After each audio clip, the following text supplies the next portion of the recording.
আমরা এখন আছি বরগুনা সদর উপজেলাতে ভাড়ানির খাল।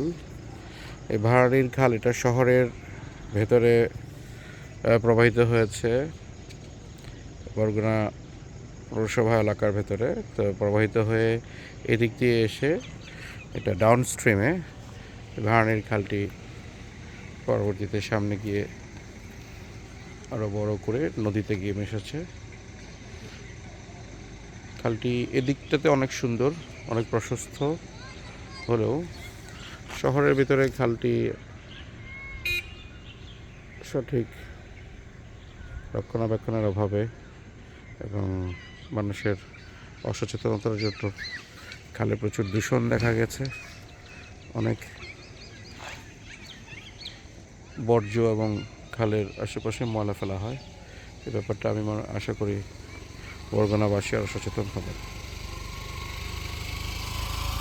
আমরা এভাবেই আমাদের খাল ও জলাধারগুলোকে রক্ষা করতে এগিয়ে আসতে হবে সকলকে।